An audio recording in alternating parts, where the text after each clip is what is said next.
Okay, so I'm going to run through plant and animal cells for you. This is something you've done before in class, but we know that lots and lots of students can struggle to remember all of the different parts of the cell, and we're going to look at what's different between plants and animal cells. So I'm just going to start by drawing an animal cell here using plenty of paper. I'm going to draw a plant cell here. I'm leaving myself plenty of space around the edge for any labels here. So we're going to focus on things that are similar between them first of all. So the first thing we're going to say is that both plant and animal cells have a nucleus. So I'm going to draw that in the middle. Now in terms of the nucleus, this is where the DNA is found. This is the part that controls the cell. It's not a control centre. It's not a brain. It can't think in the same way that human beings can. And also, if we said it was a control centre, that would imply there were lots and lots of little people inside this nucleus, and that's definitely not the case. Now, we can see them basically as dark marks on these cells, and they're reasonably big. They're something you can see with the eye. Now, you can see with the light microscope. Now, we're going to put in a cell membrane around the outside.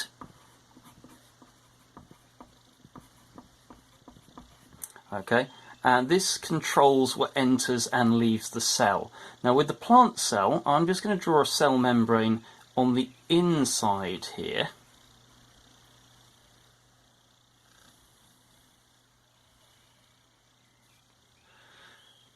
Now the reason is that the plant cell is surrounded by something else. It's a cell wall, but we'll come to that in a second.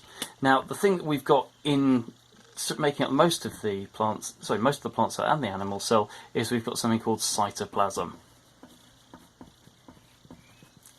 Now this is a substance that's mostly water. It's about 70% water. It's where reactions take place in the cell. Now when we look down the light microscope, we can't see very much that's very interesting in this cytoplasm.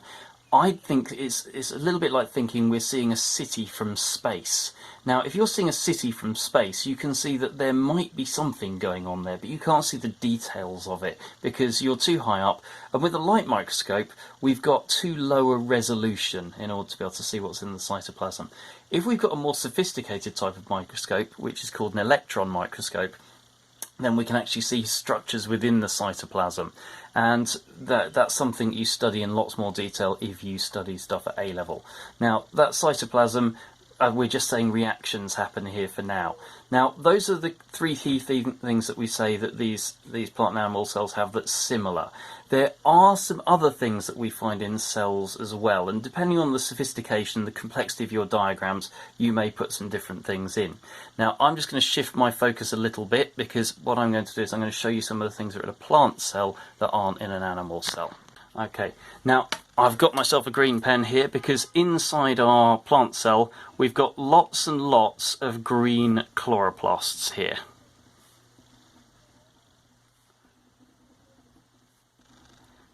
Now this is where photosynthesis takes place, and photosynthesis is making food using water from the soil, carbon dioxide from the air, and the energy that's from sunlight. So I'm going to label those as chloroplasts.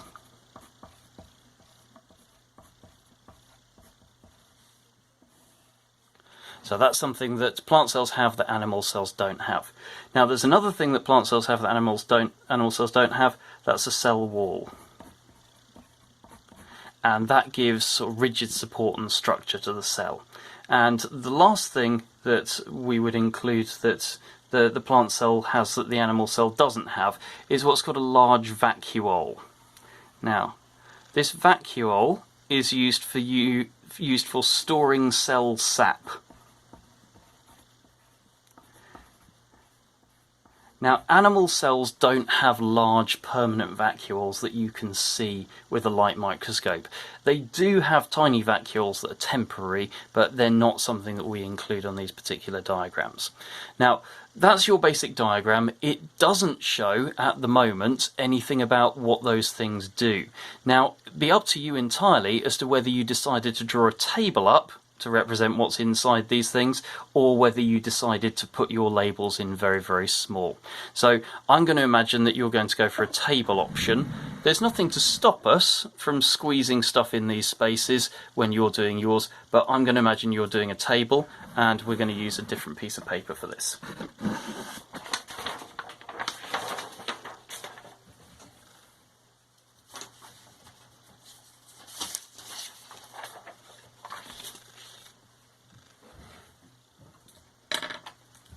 Now, in terms of my organelles here, I'm going to start with a heading here. I'm going to start with organelle. I'm going to put in whether it's a plant cell. I'm going to put in whether it's in an animal cell. So I'm going to say whether it's in a plant cell, whether it's in an animal cell, and I'm going to have a description. Now I'm going to put in the description both what it contains and what it does, and if there's any adaptations as well. You could easily decide to have a table which works in a slightly different way. But what I'm going to do is first of all have the nucleus. So we've got that in a plant cell, we've got that in an animal cell, and I'm going to say it controls the cell.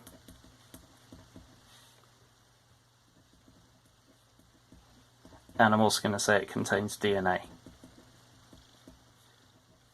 So like I said, it's not a brain, it's not a control centre, there's no little people inside it, it can't think.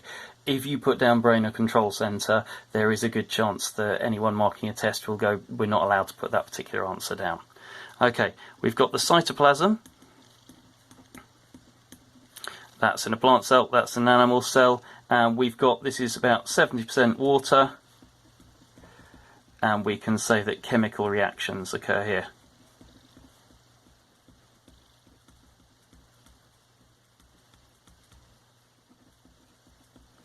Okay, we've also got, as our next one, we'll also say that we've got the cell membrane.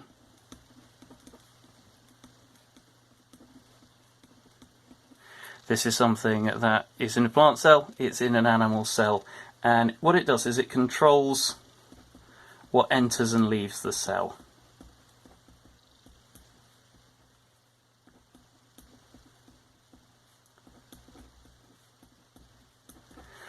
Now, it's also worth putting in, as a little bit more detail, that it's what's known as a phospholipid membrane.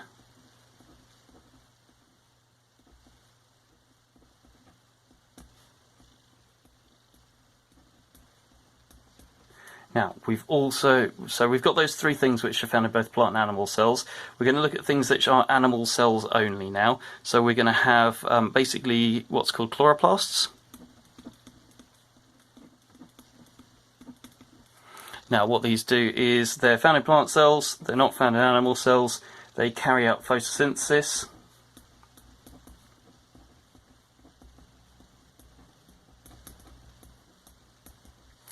And in terms of what that is, that's basically making food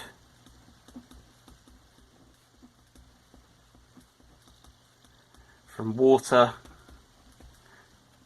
and carbon dioxide. Now, we say they're making food. If you're doing food chains, this is about how the plant takes in energy. It takes the energy from the sun. So if we're going to put in energy from sunlight.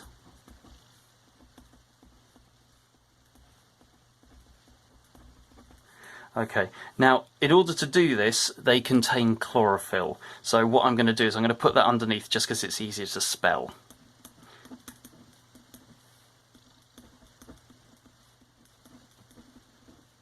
Now, there's no honest reason why you'd be able to spell either chloroplast or chlorophyll without checking. I've put that in underneath. Now, we've got two more parts that the plant cell has. We've got a cell wall. It's plant cell, it's not animal cell, and what it is it's rigid and it supports the cell.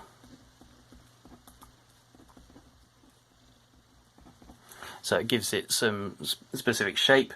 And the last one we've got in is a large vacuole.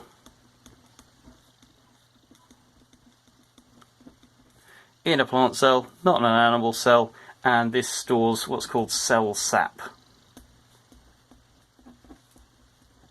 Now, that cell sap is basically water, and it's also sugars that have been produced as a result of the photosynthesis as this is carried out. Now, what you'll want to do is you'll want to have a go at testing yourself on all of these things. Now, the obvious way to test yourself is to